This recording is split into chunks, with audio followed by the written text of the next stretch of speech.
বিষয়টা হচ্ছে গত 2-3 দিন ধরে আমরা আমাদের সোশ্যাল মিডিয়া মনিটরিং টিম এবং অন্যান্য সমস্ত মিডিয়া ফিল্ড থেকে আমরা পাই যে একটা বিশেষ প্রবণতা দেখা দিয়েছে। কিছু ভিডিওকে মিসরিপ্রেজেন্ট করে ভুলভাবে দেখিয়ে বা কিছু ভিডিও ক্লিপস বা কিছু বক্তব্য বা কিছু ফেসবুক এবং হোয়াটসঅ্যাপ গ্রুপের সাহায্যে কাটোয়া শহরে সাম্প্রদায়িক সম্প্রীতিকে নষ্ট করার কিছু ষড়যন্ত্র করা হয়েছে এবং তাতে বেশ কিছু সব সম্প্রদায়েরই বেশ কিছু কম বয়সী ছেলেকে তাদেরকে ভুল বুঝিয়ে তাদেরকে উত্তেজিত করে অশান্তি বাঁধানোর চেষ্টা করা হচ্ছে এবং সাম্প্রদায়িক সম্প্রীতি বিঘ্নিত করে কোনো রকম যে কারণ সেটা বিভিন্ন রকমের তাদের নিজেদের রাজনৈতিক উদ্দেশ্য হতে পারে, অন্য উদ্দেশ্য হতে পারে, বিভিন্ন রকমের উদ্দেশ্য তাদের সফল করার চেষ্টা চালানো হচ্ছে।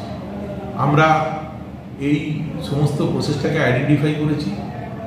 যারা যারা এই প্রসেসে জড়িত ছিল তাদের বিরুদ্ধে ব্যবস্থা নেওয়া হচ্ছে এবং আমি কাটোয়াবাসীর কাছে একটাই অনুরোধ রাখবো যে বহু বছর ধরে এই জায়গা সাম্প্রদায়িক সম্প্রীতির জন্য বিখ্যাত।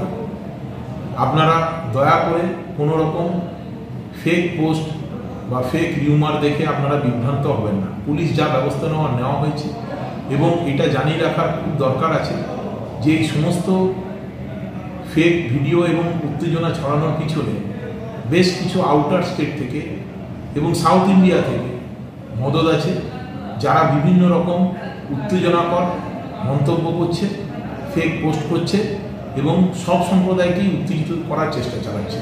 তারা কেউ কিন্তু আমাদের এইখানে বসে এটা করছে না। উত্তেজনাটা ছড়াচ্ছে আমাদের এলাকায়, উত্তেজনাটা তৈরি করা হচ্ছে বাইরে থেকে।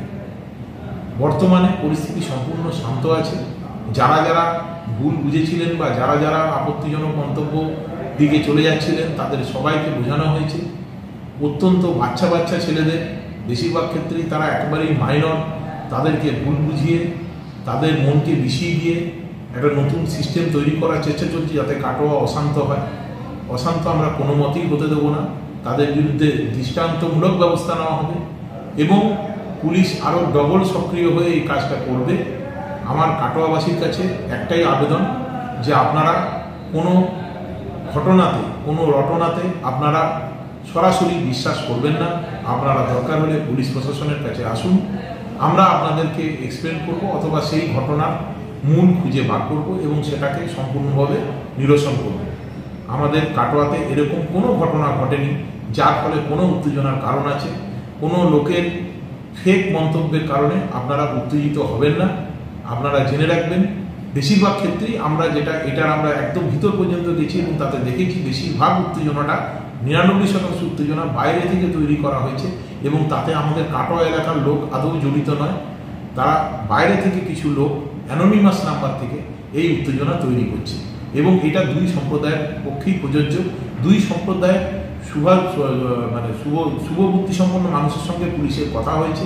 আমরা তাদের সবার সঙ্গে যোগাযোগে আছি এবং তারা খুব প্রবলভাবে আমাদের সঙ্গে সহযোগিতা করেছেন এবং কাটোয়া সাধারণ মানুষ কোনো রকম অশান্তি চান না, এটা আমাদের দৃঢ় বিশ্বাস আছে। আমি ওই জন্য বারবার জনসাধারণের কাছে আবেদন করব যে কেউ কোনো ফেক নিউজ বা রিউমারে বিশ্বাস করবেন না। আপনাদের চোখে যদি কিছু পড়ে সেটা ইমিডিয়েটলি পুলিশে রিপোর্ট করুন, তার বিরুদ্ধে যা যা ব্যবস্থা নেওয়া সেটা আমরা সঙ্গে সঙ্গে নেব।